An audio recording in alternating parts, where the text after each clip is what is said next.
blaming on an avalanche that had come down the previous day at Crystal. The back of the picture said, nobody's worried about avalanches because it had already run. Little girl in Marble, 1906. Long skis. Little boy up Ohio Creek. You can see by the dog was absolutely bored. That kid isn't going very far. This is out where the golf course is today. This is Carl Bergman and his wife. Now you get a look at the size of the skis and the guide pole. They boiled those tips in the camp kettles so they could move them up. Animas City, Colorado, 1913. That's out of Silverton. So much snow that the telegraph wires were below the snow. Snowshoe Express, Taylor Park. That's how you move stuff in the wintertime. The back of that caption said, Brown knows that if he gets off that trail, he's going in up to his waist or shoulders. There is again where the golf course is today, 1908. Kebler Pass, 1907. Cabin is covered. Crested Butte. I'll read it for you. Got to look ready to start snowshoeing. This is before, as I have labeled. I wish I had a picture of after. You would not have recognized them as the same party. Must have been a tough day. This is the anthracite coal breaker 4 miles north of Crested Butte along the Slate River on what everybody refers to today as Smith Hill. That's as far as the Rio Grande ever ran. And 1 mile up the Slate was Chicken Ranch. Crested Butte Depot, 1886. There's the railroad in front of the Crested Butte Depot about the same time. That engine is at the Gunnison Museum today. 4 engines with cow catchers on them at Cimarron. They had cow catchers because they didn't want cows to get under the track when they got hit.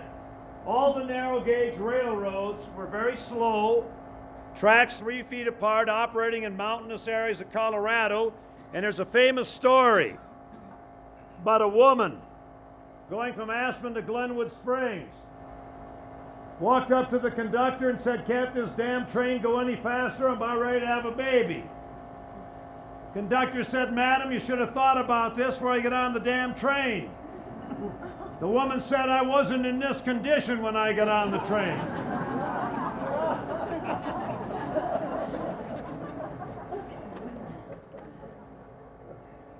La Vida Hotel in Gunnison, Edgerton House still stands, 1884 skating rink. La Vida Hotel, 4.5 stories high, built for $250,000, teak mahogany, gold lace, crystal chandeliers. One person referred to it as a peacock among mud hens.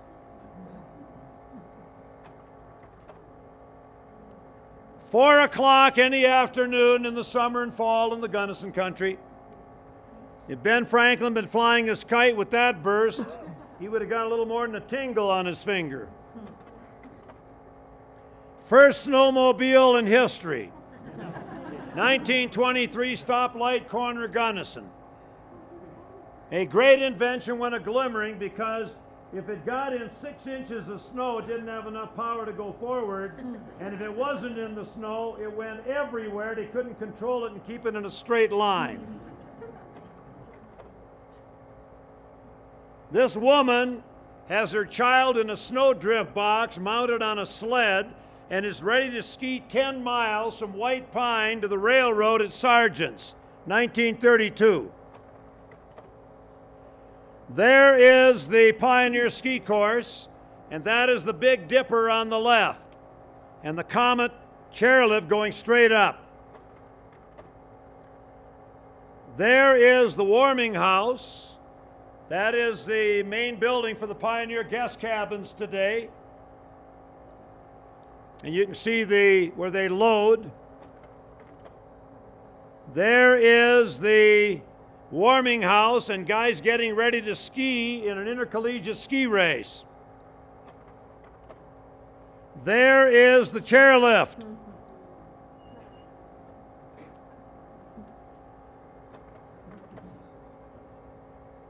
Western State Hiking and Outing Club, ready to ski on Quicks Hill.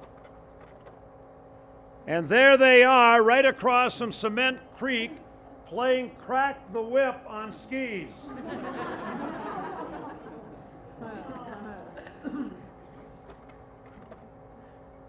Now, Quicks Hill had no lift. You got to walk up, but it's a great area to ski. Here is Rosamond Hill opening up in 1951. There's the judging tower on the right. We're very well attended. There's the slalom course with cars piled up all the way to 135.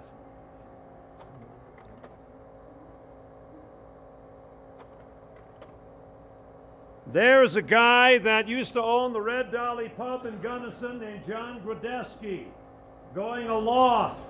1951, the Pioneer Ski Course from my hometown, Escanaba, Upper Michigan. Hauling in an injured skier with the volunteer patrol at Rosamond Hill with Crested Butte Mountain in the background. And there he is, one of the great skiers of all time, Buddy Werner. April 12, 1964.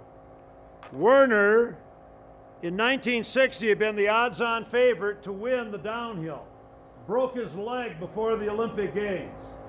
In 64, he raced in the downhill and finished as high as any American had ever finished. When Buddy Werner was skiing in Europe as a young man, he was winning races before there was anything like the World Cup. And whenever he went back to Europe every year, he brought the one thing with him as gifts for all of his friends from Germany and Italy and Switzerland and Sweden. The one thing they desperately wanted, and that was a cowboy.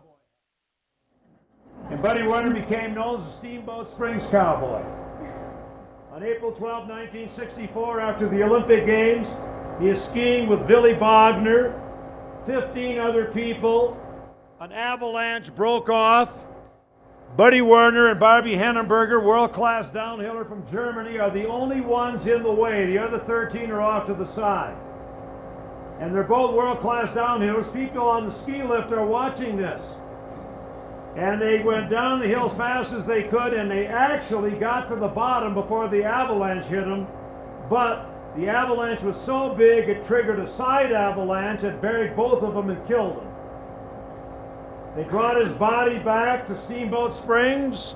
The name of the mountain was Storm Mountain. From that time on, it's known as Mount Werner. Pershing Mine Hill, about a half a mile up the lower loop, right across from Jay O'Neill's house. And there's one of the local kids going off the jump. There is a guy named Steve Krismanich skiing on Pershing Mine Hill. That is a tremendous photograph. Osmond and GJ got that to Flatirons. Look at that angulation with the kind of skis that guy had in the 50s, and look at the big poles. That's a hell of a job. Crested Butte ski area right before it opened. Got a pond in front. Warming house on the left is being built. There's one of the Molensic barns.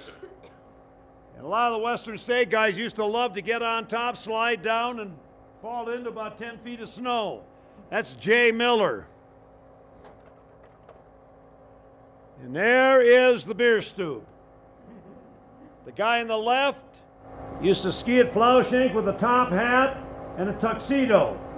Hence his nickname, Dr. Leroy Penguin. His name is Norm Simmons. There is the warming house being built. There is the top of the J bar, that building off to the right. There it is with the gondola. Now that building on the right, that's where the gondola shack was. That's where you caught the gondola.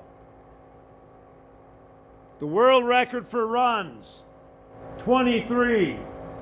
Because it took you 10 minutes to get to the top. That's 230 minutes. That's about 4 hours of riding. And everybody at that time had long thongs. I hope somebody remembers long thongs. So you take your skis off, put them on. Bobby Schweitzer held the all-time record, 23 runs, and everybody got out of the way and let him get on the gondola first. Somebody had died in the wintertime, and they're taking him to a blockhouse until the ground thaws out so they can bury him. Four Ladies Steamboat Springs, 1920. The Times said Bob Dylan are a-changin'. The three ladies on the left got guide poles. The lady on the right's got two poles with baskets. Shooting rabbits at the airport, 1924 in Gunnison. Crested Butte Town Band, 1900. The guy on the left with the tuba has got to be John Belushi's father right out of Blues Brothers.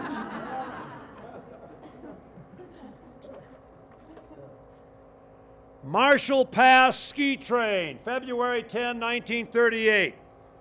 400 people came from Salida, 150 from Gunnison by rail to the top of the pass. And for the whole day you could ski down to a switch, and the railroad then take you back up for a dime. So Salida and Gunnison really getting involved right near Monarch Pass. Now we come, ladies and gentlemen, all you great skiers. I want you to gulp a little bit. I know Madlock is here. I know Fisher is here. I know a bunch of others are here.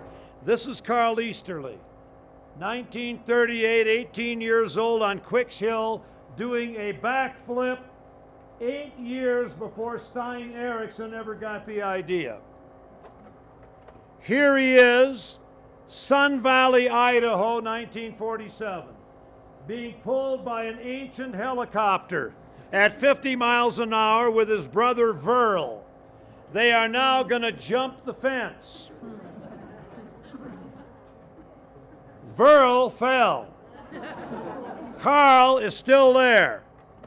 He is now going to ski 75 yards on alpine skis at 50 miles an hour, pulled by a helicopter across a pond, and he makes it.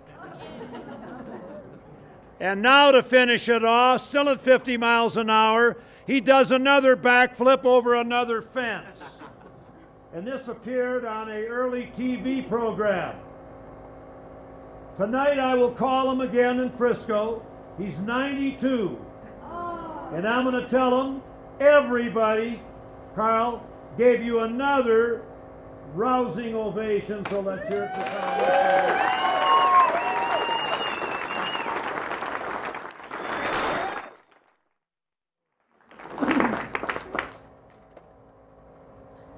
The Gun Barrel, Monarch, 1939.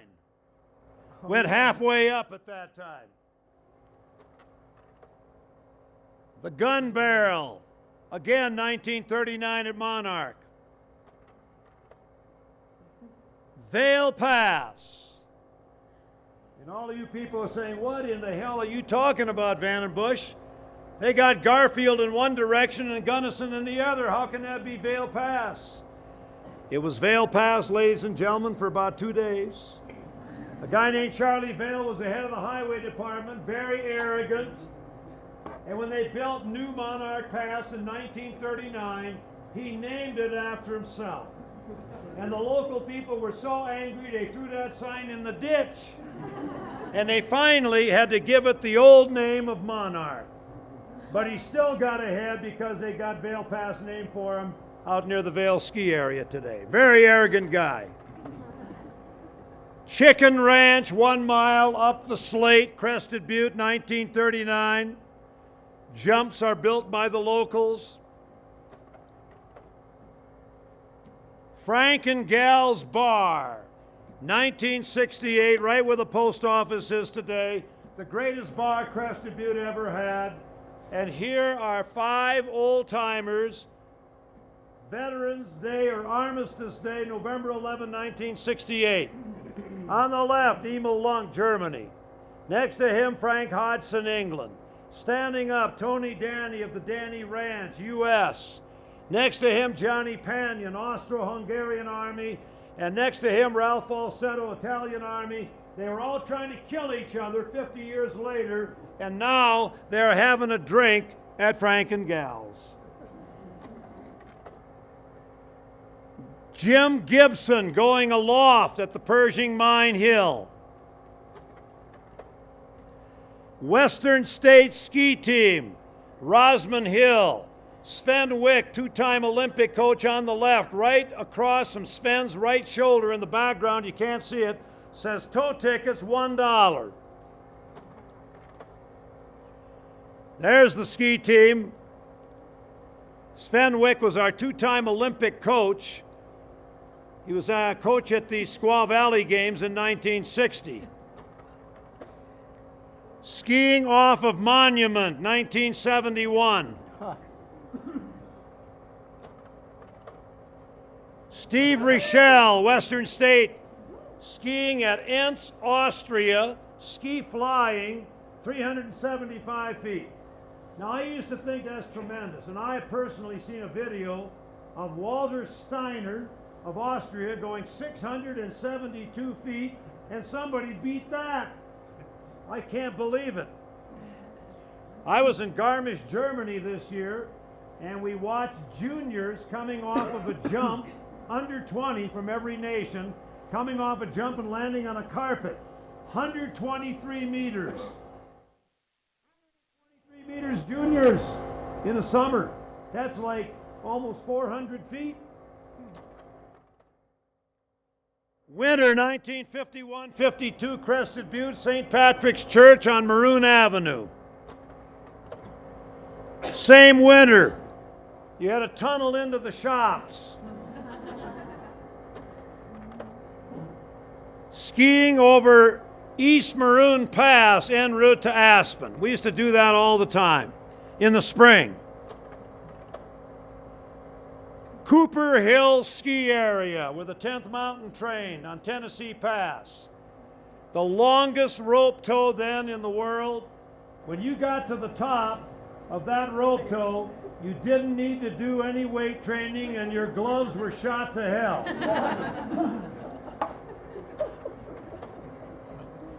There's Camp Hale, $128 million with all kinds of barracks. That's with the 10th Mountain Division train. If you ski Vail today, ski a run called Riva Ridge, that is where they fought in Italy. 14,300 guys in, 900 never came back. Liberty Bell Mine Telluride. That is how they got the idea for chairlifts, by ore buckets. They just put the chairlifts a little closer together. Aspen, Colorado, 1947, Chair 1. Is there anybody in this room who has ridden Chair 1? Raise your hand. I got one. Anybody else? The blanket over couple. Get a look at Aspen in the background, ladies and gentlemen. There are city blocks with nothing in them, and you could have bought the whole block for $5,000. Now you just add a few zeros. One of the early Crested Butte ski patrols, left to right, Jeff Jacobson, John Burns, Mike Zaradka. Zaradka, stand up. Give Zaradka a round of applause. Walt Fricke, George Sibley, Don Bachman, and Billy Schweitzer. Is the Galandi jumping off of Tower 7. That's where Grazier did 3 backflips. And I'll tell you a great story. We got a guy by the name of Garth Hammond. And Garth Hammond came off that jump, went about 50 feet in the air, and then just collapsed like a damn duck and broke his, got his pancreas hurt. Garth Hammond, the great story about Garth Hammond is this. Flushing, about 1969. I'm skiing with my 2 buddies, Prather and Bartleson. They got a run on the Jokerville run, and they got an event as part of Flushing. And there's about 500 people on either side.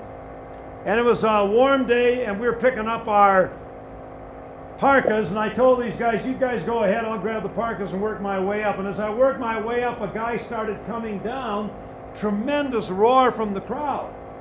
And I'm looking at him and I'm saying, this guy's not doing anything out of the ordinary. But as I got closer, I found out he was skiing nude. And he fell. And one of his friends with all of his clothes came running down like Keystone Cops. And he arrested Garth Hammond. And they were taking him down to Gunnison. He's handcuffed in the back of the sheriff's car. And while they were about at Jack's cabin, a message came over the car radio that a guy'd stolen the car heading towards Crested Butte. Be on the lookout. They see the car. The sheriff turns his light on and stops.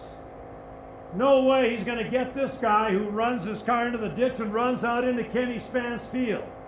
Garth Hammond says, you take those handcuffs off me, I'll go get that guy for you. The sheriff takes the handcuffs off.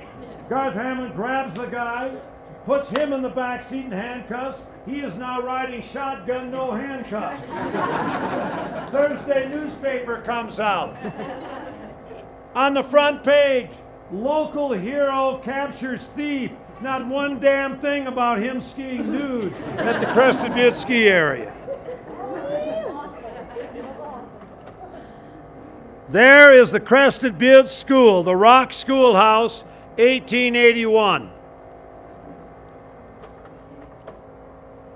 Floresta Breaker, 11 miles west of Crested Butte, 5 stories high, biggest coal breaker west of Connellsville, Pennsylvania. Elk Mountain House, Crested Butte's answer to the La Vida Hotel, right where Donita's is today. 3-story Gothic hotel in Gothic. Crested Butte, 1970s. Dirt road.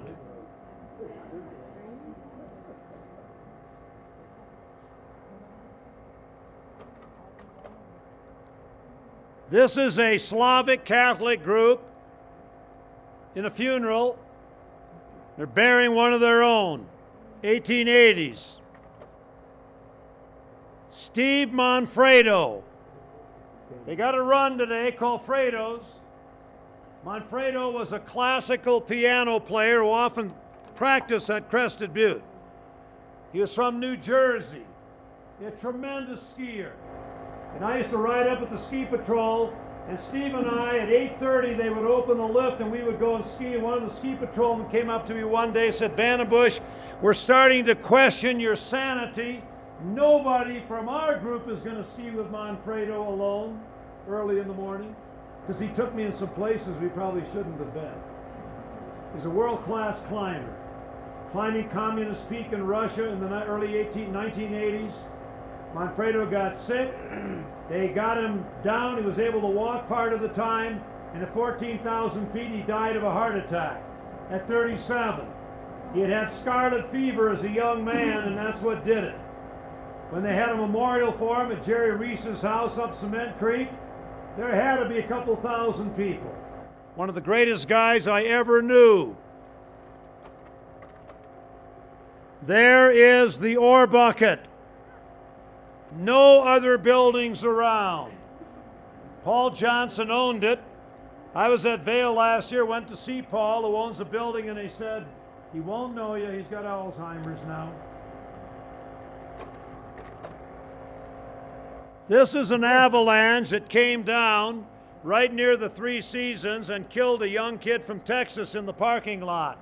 1996. That's why they got those fences up there. The avalanches never sleep. Tony Capuchin of Tony's Tavern, who told Dick Eflin, who bragged about the scenery in the mountain, Tony said, "You can't eat scenery."